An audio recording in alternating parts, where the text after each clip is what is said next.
Are you ready for an hour of power and leadership? Get ready to be inspired, motivated, and build on being an effective communicator. Let's turn up the motivation, inspiration, and the power with your host and coach, and help me welcome Ryan Gomez.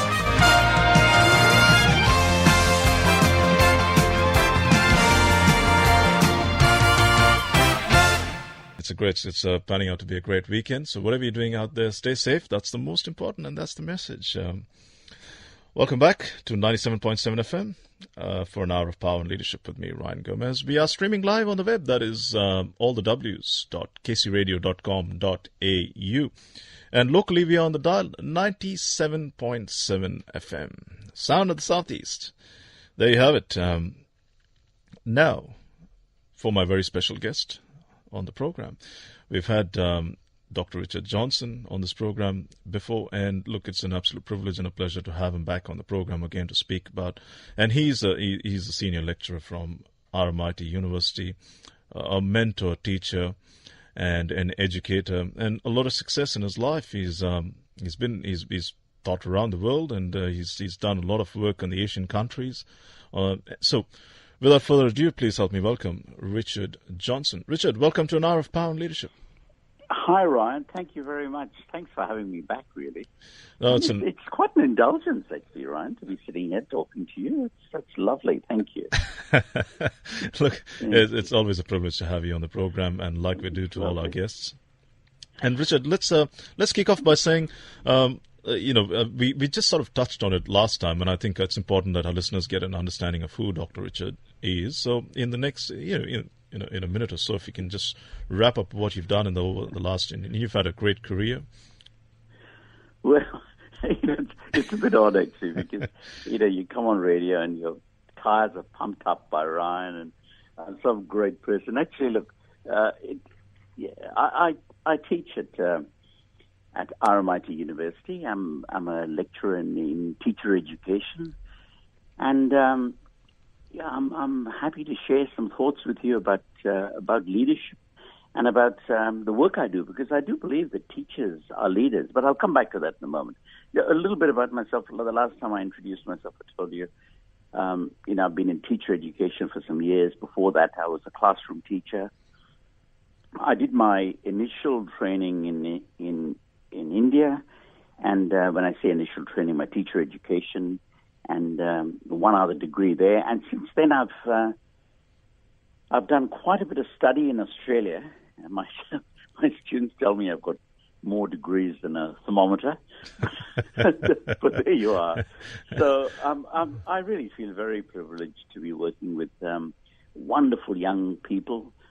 I sometimes look at the press and they criticize teachers, and I think, why is this necessary?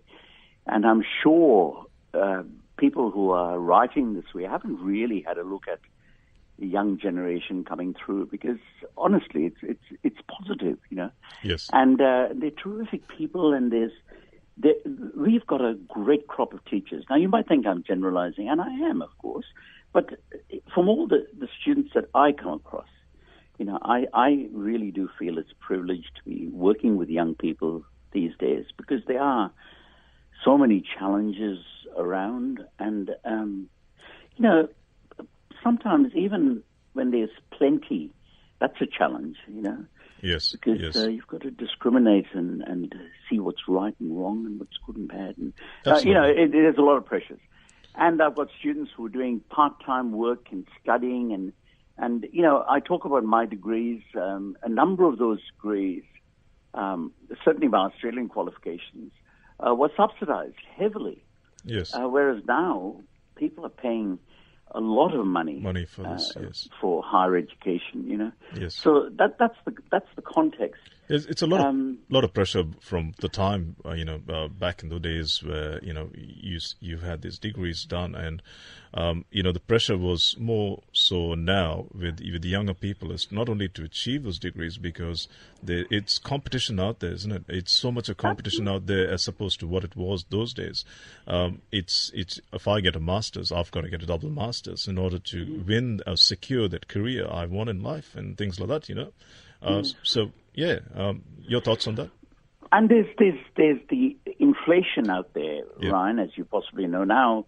I mean, there's a fair push to say that all teachers should have master's degrees. I mean, now whether one agrees or not with that, I call that academic inflation. When I first came to Australia, there were a number of teachers with 3-year qualifications, and then they upgraded that to a 4-year qualification. And that was seen to be ample, and I believe it is ample for teaching. But of course, the door should always be open for further study to everyone. But I'm talking about the common denominator to be raised to that level where there's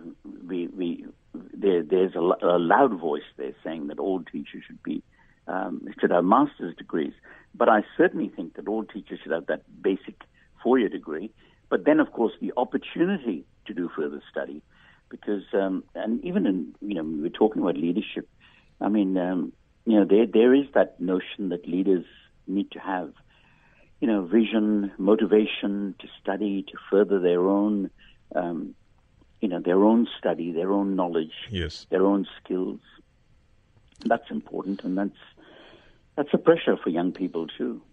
These days, like I said, it's all hyped up, and like you call it, inflation. I mean, simple as that. It's these days people want to get a double degree in life coaching and mentoring, and so, like I said, it's all that hype. It's all that hype to be basic. But at the end of the day, it comes down to the simple things in life we do to be able to achieve greatness in life, isn't it? And this is what great leaders do. It's the simple things. It's the simple things that have achieved. And if you go back to the past, if you take leadership out of the past and you say, what is leadership different? Why is it different to these days? I don't think it's different because, we learn from the greatest leaders from the past and what they've done, and what leaders do these days is basic things. It's the simple things in life that it's the most powerful, isn't it? Yeah. And Ryan, the last time I had a conversation with you, I brought up this point about a key factor in leadership. I mean, for me, it's the most important thing, is self-awareness. Yes. Now, and this is the point you're making, and I'm agreeing with you, that self-awareness, you can't put a price to that. You don't have to do a degree in self-awareness, although I'm sure you can.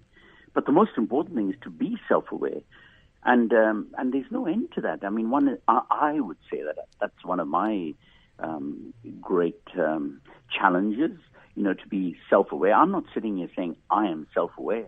Let me teach you to be self-aware. But what I am saying is that we all need to be in pursuit of self-awareness, and that is, to me, a very key role of or identifiable feature of a leader, of a good leader. So in saying that, the younger generation, do you think that the younger generation are pushing themselves so far ahead in the educational and tertiary education part of things that they are not stepping back and taking that time out for themselves to look at themselves and say, hey, what is it that I really want to do in life? What is it that I really want to achieve, and how do I go about this, as opposed to pushing forward with degree after degree? Yeah, well, that's a good question, Ryan. And when I respond to a question like that, once again, I use that same methodology of going in first. So when I look at myself, or rather not look at when I think about myself as a young person, unfortunately, that was a long time ago, but I still can. So I think about myself as a young person. And really, I don't know whether I was at a level of self-awareness that I'm talking about. I mean, I guess what I would say is that, like always, young people need mentors. They need guidance, but that hasn't changed. Yes. They need someone to show the way. Now, currently, I think, and I hope I'm not overstating this, but I think that we're at a time where youth is really exalted above all the rest. And I was saying a moment ago how wonderful it is to work with young people, and I mean that.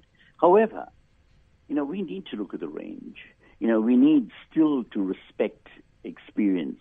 We still need to respect guidance. This notion of leadership and a leader being someone who has been there, who has had experience.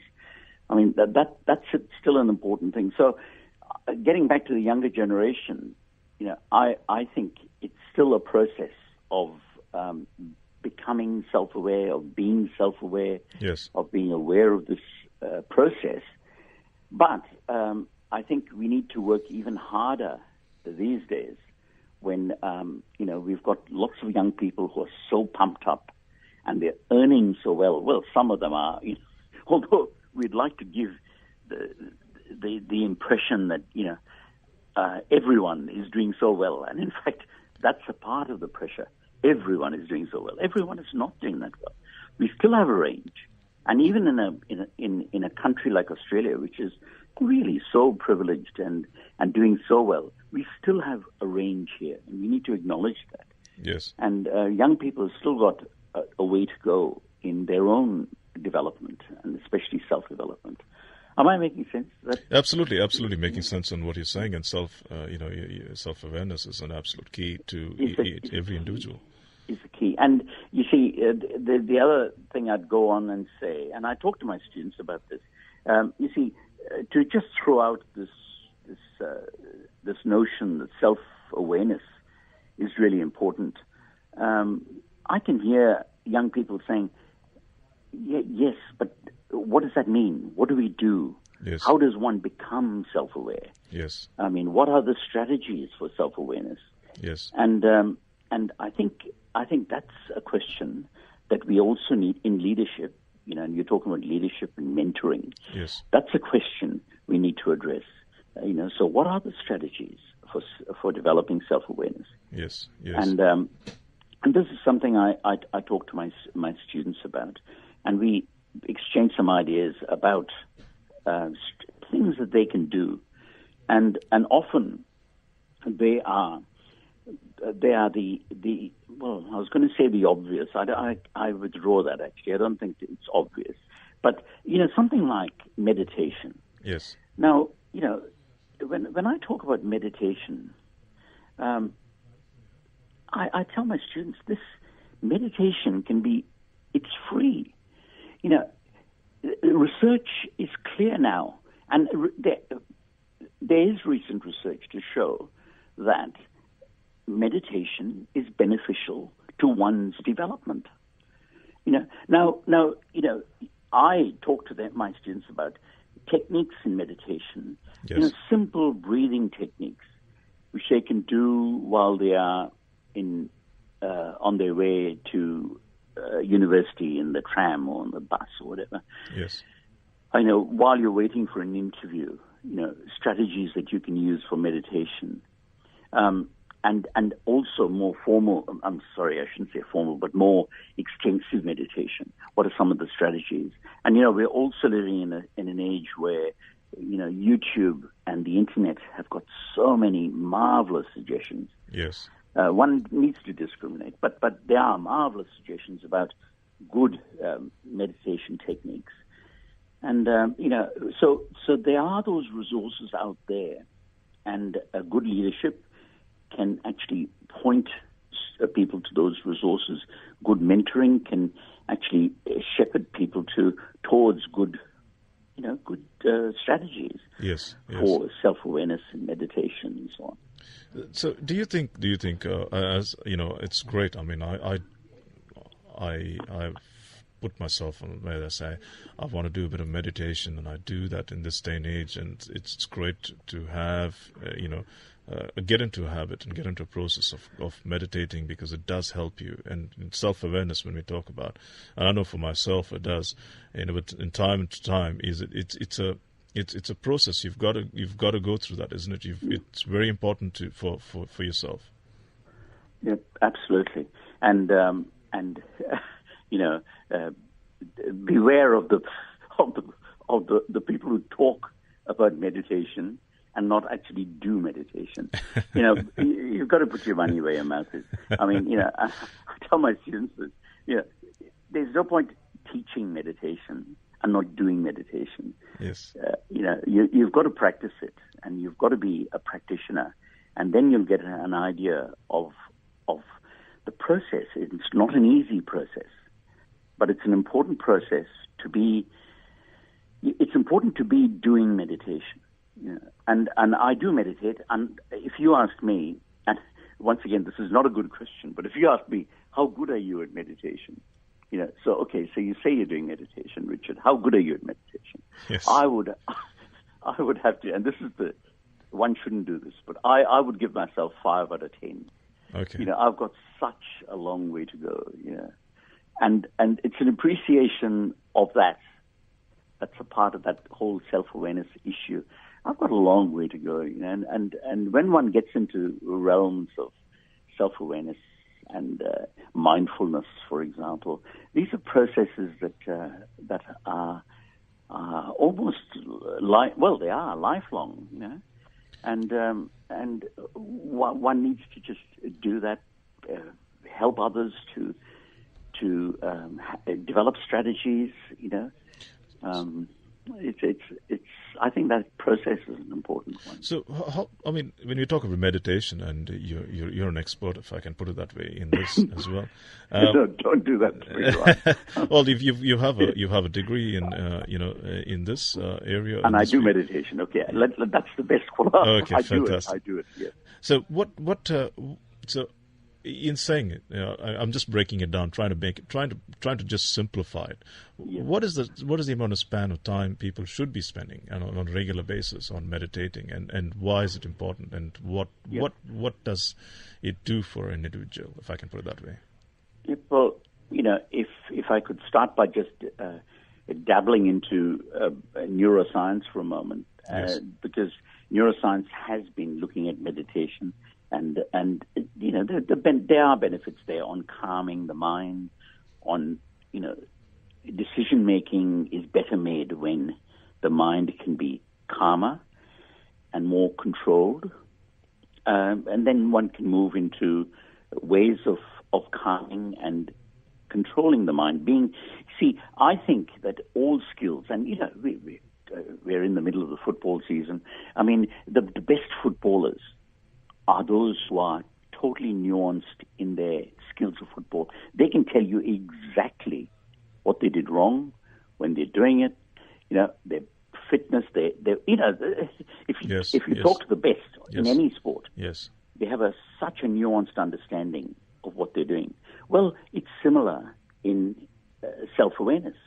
I mean, when one is meditating, one has a better understanding of oneself. So getting back to your question, the importance to settle the mind, the busy mind, the monkey mind, to settle it, to allow the body to function fully, wholly, because the mind can be just rattling along at such a pace.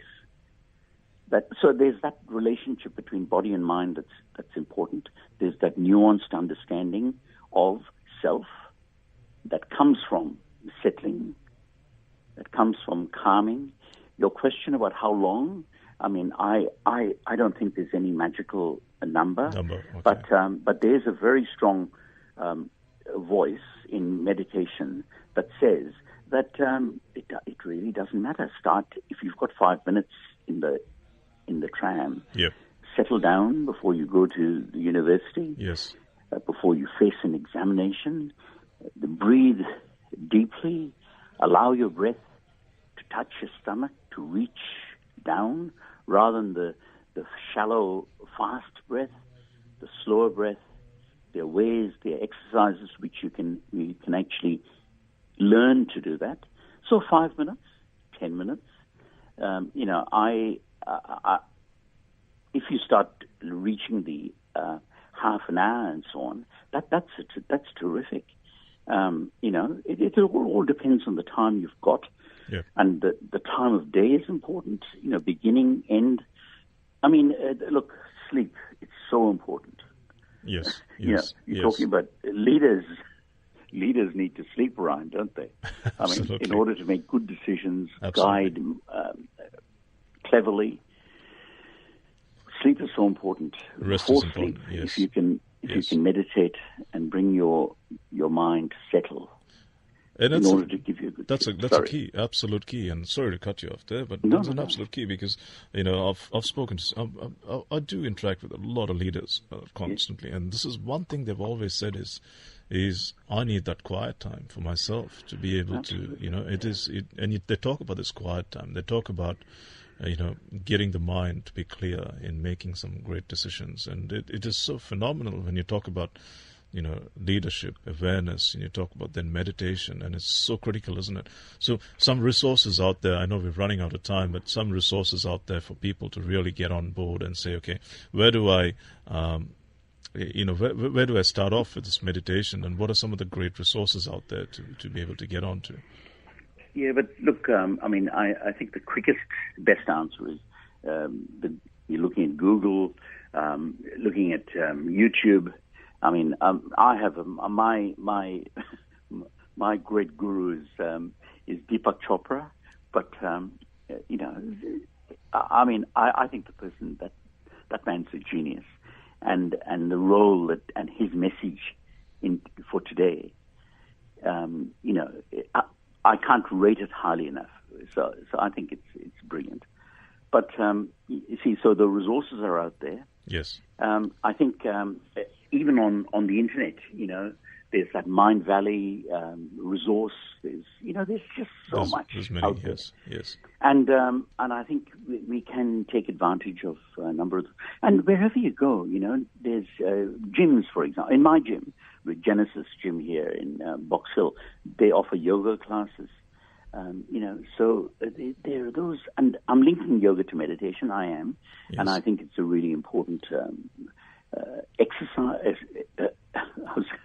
I did say exercise. It's a practice, really. Yes, absolutely. It's a practice that's just so important. That's phenomenal. I mean, it's great speaking to you, Richard. Look, once again, we've run out of time, but thank you for being on the program. It's great to hear from you and your thoughts. We'll have you sometime again back on the program. I'm really fascinated with the topic we've touched on, awareness and meditation. We'll definitely come back to you at some stage in the next few weeks. But thank you, Richard, once again. Thank you, Ryan. Bye-bye. There you have it, Richard Johnson. What a great mind. There you go. Well, that's it for me, and I'll see you right over the top.